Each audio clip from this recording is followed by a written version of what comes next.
పుట్టుకలో మనుషులందరం కూడా సమానమే. కాని జ్ఞానం, దానం, త్యాగం, కరుణ, అలాగే మైత్రి వల్లే మనిషి మహాత్ముడు కాగలడు. ఒకవేళ మనం ఆ దేవుని సృష్టిలో భాగమైతే ఒకరు ఎక్కువ, ఒకరు తక్కువ ఎలా అవుతారు చెప్పండి? నిరక్షరాస్యత, అలాగే అసమానతలు, ఇవి రెండు సమసమాజ స్థాపనకి గొడ్డలి పెట్టు వంటివి. ఇది చాలా తప్పు. భీమ్ ఇంకా అమ్మా నాన్నలే ఎందుకెళ్ళాలి? మనం కూడా వెళ్ళొచ్చు కదా. మనం కూడా భీమ్ కి అన్నయ్యలమే. నేను భీమ్ కక్కయ్యని. మేము కూడా రావచ్చుగా. మనం కూడా వెళ్తాము. నువ్వెక్కడికి? కుటుంబం మొత్తం వెళ్ళిపోండి. అప్పుడు గానీ ఆంగ్లేయ ప్రభుత్వం వాళ్ళది రేషన్ ఖాళీ అవ్వదు. అత్త, మేమంతా తింటామా ఏంటి?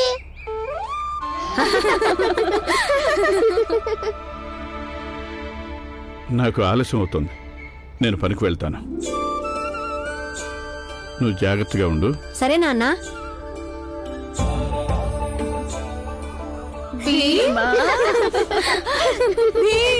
శుభాకాంక్షలు.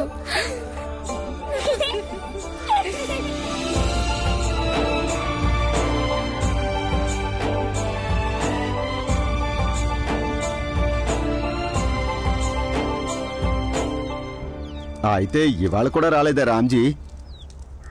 ఏం చెప్పమంటారు షావుకారు, రోగంతో బాధపడే భార్యకి భర్తగా ఉండటం ఎంత బాధాకరమో. ఎవరికి ఇలాంటి అనారోగ్య భార్య ఉంటుందో వాళ్లే ఈ బాధను అర్థం చేసుకోగలుగుతారు. అదే చాలదన్నట్టు ఇంటి పని మొత్తం చేసుకోవాలి. ఎంత కష్టమో తెలుసా షావుకారు. అది కాకుండా ఇప్పుడు నువ్వు అతని బాధమయ్య దేనగాద వినిపించొద్దు గాని నువ్వు వెళ్ళి పని చేసుకో. వెళ్ళు, ఏదో ఒక వంక చెప్తారు.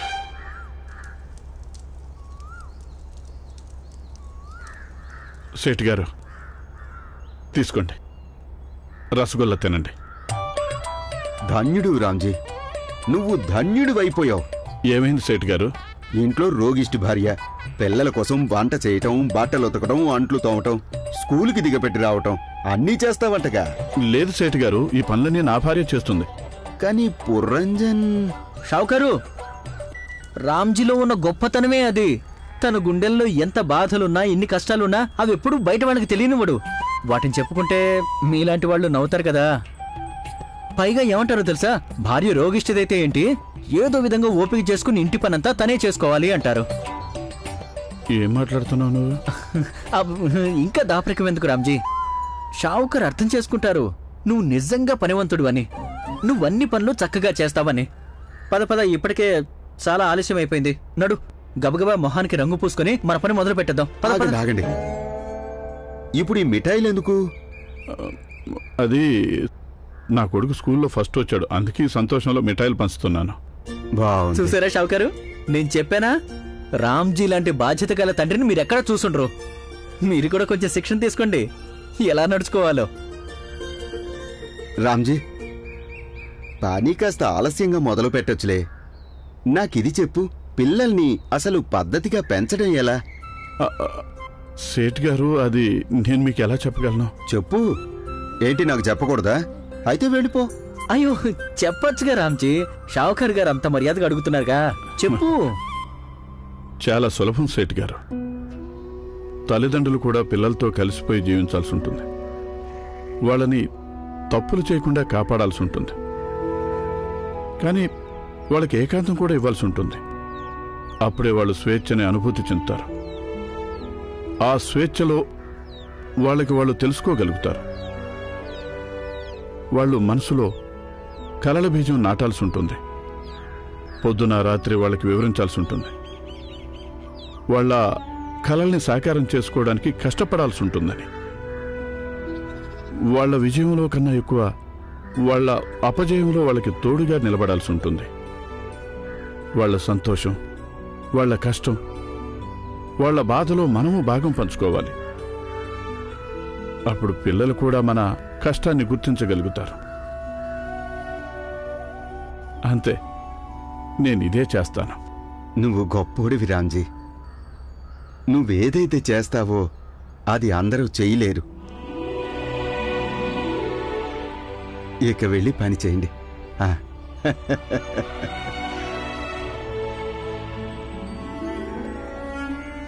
నువ్వు ధన్యుడివి భీమ్రావ్.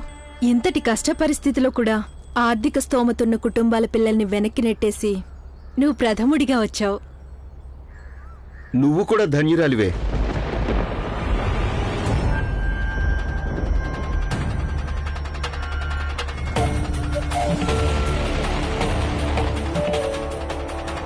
నువ్వెందుకలా చేస్తున్నావు? నేనేం చేశాను? వీళ్ళ ఇంటి గోడలు అంటుకుంటేనే మనం స్నానం చేయాల్సి ఉంటుంది. వీళ్ళ ముఖాలు చూస్తేనే రోజంతా దరిద్రం చుట్టుకుంటుంది. నువ్వు వీళ్ళింట్లో ఉంటున్నావా?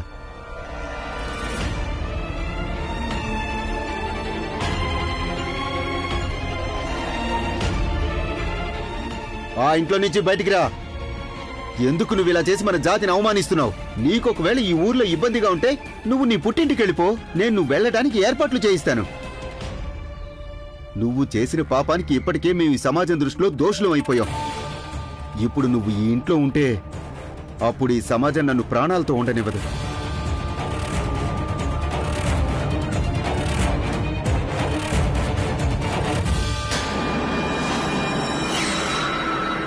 సిగ్గులేని ఆడది ఎప్పుడో ఒకప్పుడు బయటకొస్తుందిగా, అప్పుడు దాన్ని చంపి పాతేద్దాం.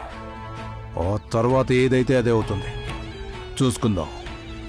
ఛీ ఛీ ఛీ ఛీ ఛీ, ఇది ఒక అంటురోగి లాంటిది. మన సమాజానికి చాలా పెద్ద ప్రమాదకారి లాంటిది. చూస్తూ ఉండండి, ఏదో ఒకరోజు దీన్ని చూసి నేర్చుకుని మన సమాజంలోని వేరే ఆడవాళ్ళు కూడా చెడిపోతారు. నా మాట విని దీన్ని చంపేయడమే మంచిది.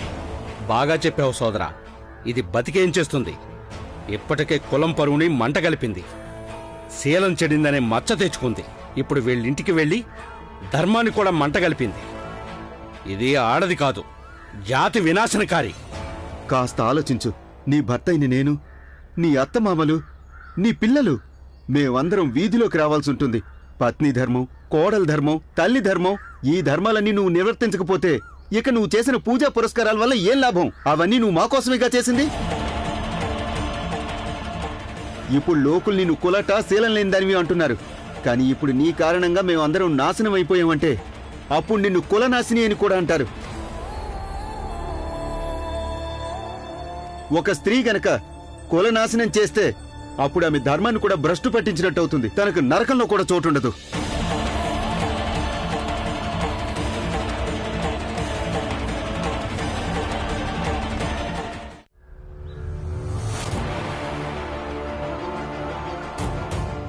అందుకని నా మాట విని పాపంలో భాగం పంచుకోకు. లేకపోతే ఆ దేవుడి తర్వాత జన్మలో నిన్నేమాత్రం మనిషిగా పుట్టించడు. నీకు ముక్తి దొరకదు. ఆ నరకంలోనే కుళ్ళి కుళ్ళి ఏడుస్తావు.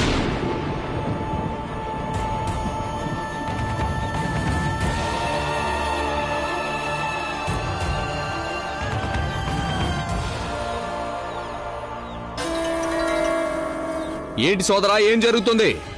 అర్థం చేసుకోవడం లేదా? లేదు. సిగ్గులేని ఆడదైపోయింది. ముందే చెప్పరాని ఘోర పాపం చేసింది. అయినా ఈమె భర్త తన కర్తవ్యాన్ని నిర్వహిస్తూ ఈమెను తీసుకెళ్ళడానికి వచ్చాడు. చూస్తున్నారా సోదరులారా, ఈమె ఎలా నాటకాలు ఆడుతుందో.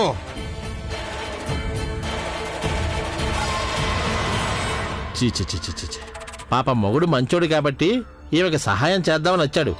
కానీ ఈమె ఇంత సిగ్గుమాలిన పని చేసి కూడా తన భర్తను ఇంకా అవమానపరుస్తుంది. చూడండి.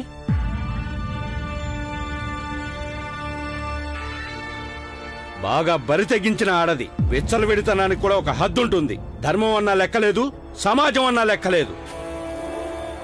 ఇంకా ఎంతకు దిగజారుతావే నువ్వు? పైగా వెళ్ళి ఎట్లాంటి చోట కూర్చుందో చూడండి. అక్కడికి ఎవరు అడుగు కూడా పెట్టరు.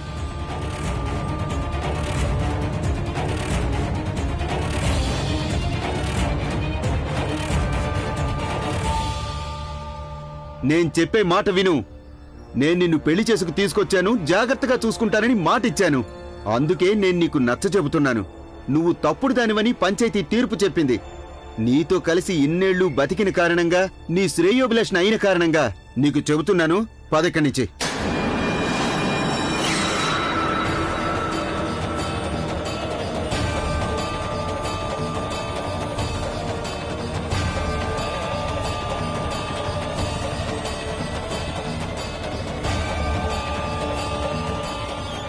రామ్జీ ఎలాగోలాగా ఇవాళ కూడా గడిచిపోయింది.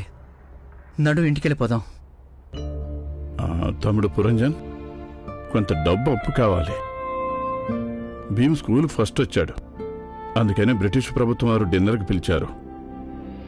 రేపు రాత్రి భోజనానికి వెళ్ళాలి కాబట్టి కాస్త మంచి బట్టలు ఉండాలిగా. అందుకని మీ వదిన కోసం, భీమ్ కోసం, అలాగే నా కోసం ఒక్కొక్క జత బట్టలు కొనుక్కుందామని. నా దగ్గర అంత డబ్బు లేదు రామ్జీ. ఉంటే గనక ఖచ్చితంగా ఇచ్చుండేవాణ్ణి. అయినా నీకు తెలుసు కదా ప్రస్తుతం మనమిద్దరం ఎలాంటి పరిస్థితుల్లో ఉన్నామో. నిజమేలే, నా దగ్గర కూడా డబ్బులు లేవు. నేను అనుకున్నాను నీ దగ్గర డబ్బులు తీసుకుని మళ్ళీ జీతం రాగా నీకు తిరిగి ఇచ్చేద్దామని. అర్థం కావట్లేదు ఏం చేయాలో. రామ్జీ, ఓ పని చేద్దామా? షావుకారు గారి దగ్గర అప్పు తీసుకుందాం. రేపు జీతం వచ్చినప్పుడు ఆయనకి తిరిగిచ్చేయచ్చు కదా. కానీ సేట్ గారు ఇస్తారంటావా? ఎందుకు ఇవ్వను?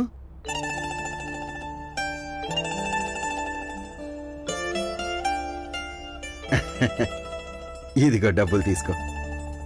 అరే, నీ కొడుకు నా కొడుకు లాంటివాడే. ఇప్పుడు చక్కగా తయారై భోజనానికి వెళ్ళండి. కానీ వచ్చిన తర్వాత నాకు తప్పకుండా చెప్పాలి. నేను నా కొడుకులు ఇద్దరిని మంచి పద్ధతుల్లో ఎలా పెంచాలో. ధన్యవాదాలు సేట్ గారు.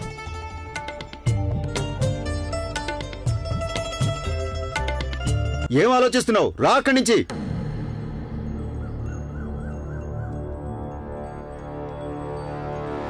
భీమా, భీమా. పిన్ని, మేము కోరుకుంటున్నాం ఎటువంటి ఇబ్బంది లేకుండా మీరు మీ ఇంటికి వెళ్ళాలని. కానీ మీకు మీ భర్త మీద పూర్తి నమ్మకం ఉంటేనే మీరు మీ అడుగు ముందుకేయండి. ఎందుకంటే మీ భర్తని చూస్తుంటే నాకు నమ్మకం కలగడం లేదు.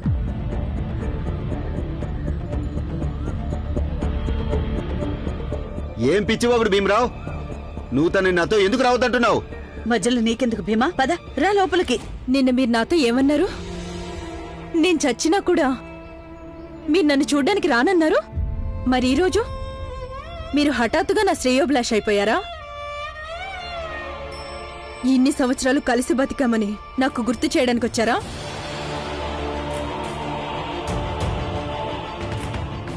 నేను ఒప్పుకుంటాను, మీకు నా గురించి బాధ అనేది ఉంది, అది నిజమే. ఎందుకంటే మీరు నన్ను పెళ్లాడి తీసుకొచ్చారు కాబట్టి. కానీ ఈ విషయం నిజం కదా. ఆ తర్వాత మీరు నన్ను అనుమానంతో బహిష్కరించడం. రాత్రి చలికి గజగజ వణుకుతుంటే ఎవరో వచ్చి నాకు రగ్గిచ్చి వెళ్లారు. కానీ మీ సమాజం వాళ్ళు ఏం చేశారు? నన్ను నిలువున తడిపేశారు. ఎందుకంటే మరుసటి రాత్రి నేను చలికి గడ్డ కట్టి చావాలని. అప్పుడేం చేశారు మీరు? ఇప్పుడు సమాజం వాళ్ళు మిమ్మల్ని బెదిరించేసరికి మీరు నాకు నచ్చ చెప్పడానికి వచ్చారు. నేనిక్కడి నుంచి వెళ్ళిపోతే అప్పుడు మీరు ప్రశాంతంగా ఉండొచ్చని.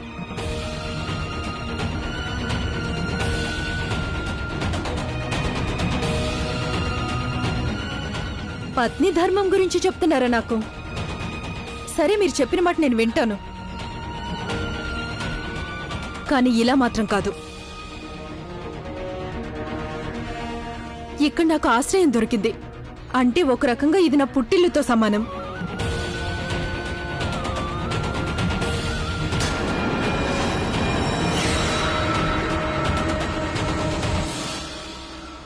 ఏ విధంగా అయితే వివాహ సమయంలో మీరు నా కొంగుతో ముడివేసుకుని నన్ను ఇక్కడికి తీసుకొచ్చారో, అదే విధంగా ఈరోజు కూడా ఇంటి లోపలికొచ్చి నాతో కొంగు ముడివేసుకుని నా చెయ్యి పట్టుకొని నన్ను ఇక్కడి నుంచి బయటికి తీసుకెళ్ళండి.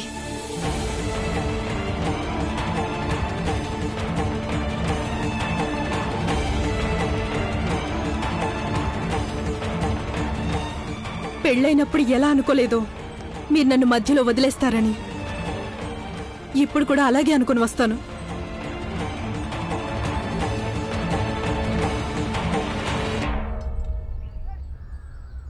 నీకేమైనా మతిపోయిందా? నేను అసలు ఇలాంటి వాళ్ళ ఇంటికి వస్తానా? నేను ఇలాంటి వాళ్ళ ఇంటికొచ్చి నా ధర్మాన్ని భ్రష్టు పట్టించలేను.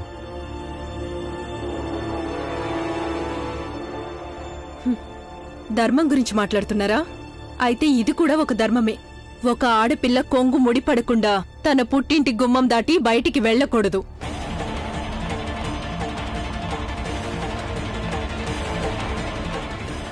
వీళ్లతో పాటు ఉండేసరికి నువ్వు కూడా నీతులు వల్లిస్తున్నావా? నాతో కలిసి ఇంట్లో ఉన్నప్పుడు నీ నోటి నుంచి ఒక్క మాట కూడా వచ్చేది కాదు. ఇప్పుడు ఇక్కడ నాకు నీతులు చెబుతున్నావా? మీరేదనుకుంటే అది అనుకోండి. ఒకటి ఆవిడ మాటకు ఒప్పుకోండి, లేదా తిరిగి వెళ్ళిపోండి.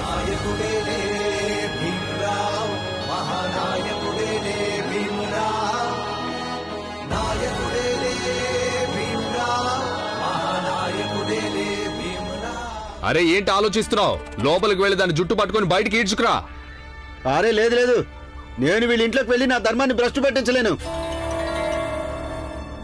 అరే దాన్ని జుట్టు పట్టుకొని బయటికి ఈడ్చుకొని రా. అపవిత్రం కాకుండా నీకు శుద్ధి చేస్తాంలే, నీకు స్నానం చేయిస్తాంలే. నిన్ను పవిత్రం చేస్తాం, దాన్ని బయటికి లాక్కొని రా. బయటికి ఈడ్చుకొని రా. వెళ్ళండి. వినండి, శుద్ధీకరణ ఉపాయం గురించి చెప్తున్నారు. ఇప్పుడు లోపలికి రండి, వచ్చి నన్ను బయటికి ఈడ్చుకుని తీసుకెళ్ళండి.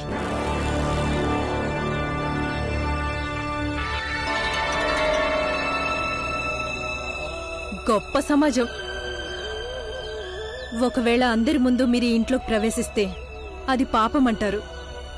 ఆ పాపం స్నానం చేస్తే కొట్టుకుపోతుంది. కానీ ఒక ఆడదాని మీద అబద్ధపు నిందలు వేసి ఇలాంటి మహాపాపం అంటగడితే మాత్రం అది ఏ వస్తువుతోనూ వదలదు కదా. ఇక ఏవైనా అంటే ఆ ఆడదాన్ని చంపాలని చూస్తారు. మన సమాజం ఎన్నో రకాల వర్గాలుగా విభజించబడింది. ఎక్కువ తక్కువ, ఆడ మగ, ఇంకా ఇలాంటి వర్గాలు ఎన్నున్నాయో లెక్కేలేదు. ఇక ఈ విభజనాంతరం ఎంత లోతుగా ఉందంటే ఇది అసలు ఎప్పటికీ పోడడం జరగదు.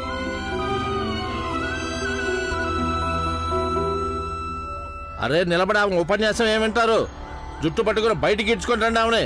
అప్పుడు మేం చెప్తాం ఆమెకి జాతి విభజన అసలు ఉద్దేశం. చూసారా, ఇంత తంతు జరిగిన తర్వాత కూడా ఎంత పొగరగా మాట్లాడుతుందో. లేదు లేదు, నేను వెళ్ళను. నేను నా ధర్మాన్ని నాశనం చేసుకోను. ఎందుకు వెళ్ళావు? నువ్వు వెళ్ళి తీరాల్సిందే. నీ ఇంటి చెత్తని నువ్వే శుభ్రం చేసుకోవాల్సి ఉంటుంది. నువ్వే లోపలికి వెళ్ళకపోతే ఎవరు వెళ్తారు? అరే నేను వెళ్ళనంటే వెళ్ళను. అదంతా కుదరదు.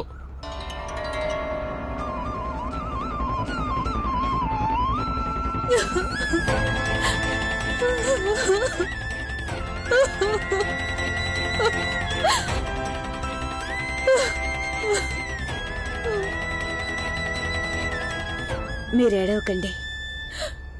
చూశారుగా మీరందరూ, వాళ్ళందరూ ఎలా గుంపుగా వచ్చారో వేరే చోటికి తీసుకెళ్లి నన్ను చంపడానికి. బతకడానికి ఏదైనా మంచి చోటు చూపించుంటే సంతోషంగా వెళ్లేదాన్ని నేను.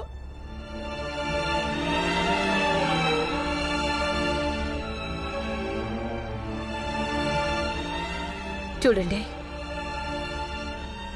మీరేడవద్దు, మీరేడవద్దు. అయినా జాతి, ధర్మం, గౌరవ, మర్యాద అన్నీ మన స్త్రీల మీద ఆధారపడి ఉన్నాయి.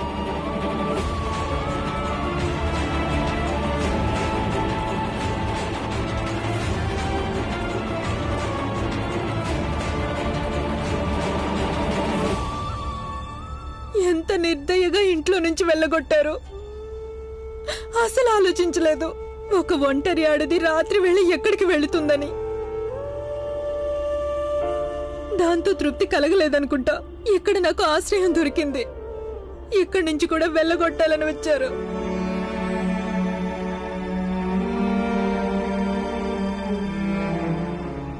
మీరింకేం బాధపడకండి, అంతా సర్దుకుంటుంది. మీరు ఎన్ని రోజులైనా సరే మీరిక్కడుండొచ్చు. మీరు అసలు దిగులు పడకండి, మంచి జరుగుతుంది. ఈ ఇల్లుని మీ ఇల్లే అనుకోండి. అందరూ వినండి, వీళ్ళెవరూ మౌనంగా ఊరుకునే మనుషులు కాదు. ఖచ్చితంగా మళ్ళీ ఏదో ఒకటి చేస్తారు. బాల, ఆనంద్, మంజుల, తులసి, భీమా, గంగా మనందరం కలిసి వీళ్ళనెప్పుడు కనిపెట్టుకొని ఉండాలి. అలాగేనమ్మా. అలాగే అమ్మా. చూడు, ఇదంతా నువ్వు మాకేం చెప్పొద్దు. ఇప్పుడు ఇది కేవలం నీ ఇంటి సమస్య కాదు, ఇది మన సమాజానికి సంబంధించిన సమస్య. మేమందరం ఇక్కడ ఉండగా నీ భార్య ఆ నీచులింట్లో ఉంటుందా? అంటే దీని అర్థం ఏంటో తెలుసా? వాడంతా పోటుగాడైపోయాడా? మన ఇంటి ఆడవాళ్ళకి ఆశ్రయం ఇచ్చేంత. ఇప్పుడు ఇలా జరగటం అంటే ధూవని వస్తారు మన జాతి మీద, మన సమాజం మీద, అలాగే ఇంకా మన మగతనం మీద. నువ్వు తప్పకుండా వెళి తీరాలి. నేను వెళ్ళనుగాక వెళ్ళను. అరే మీరు చెప్పటం వల్ల వెళ్ళే ప్రయత్నం చేశానుగా. పైగా ఆ పిల్లాడు భీమరావు గాడు మధ్యలో వచ్చి నీతి ఉపన్యాసాలు ఇస్తున్నాడు. వ్యవహారం మొత్తం చెడగొట్టాడు. వేలుడంత వెధవ, ఎప్పుడు చూసినా ఉపన్యాసాలు ఇస్తూ ఉంటాడు. చూడలలా, నీ కేవలం 2 రోజులు గడువిస్తున్నాం. ఒకవేళ ఎల్లుండి కల్లా నువ్వేం చేయలేదనుకో, అప్పుడు నిన్ను, నీ పిల్లల్ని, నీ తల్లిదండ్రుల్ని కుల బహిష్కరణ చేస్తాం. ఆ సత్పాలు ఇంటి పక్కన నిన్ను కూడా ఉంచుతాం. 2 రోజులు. అర్థమైందా?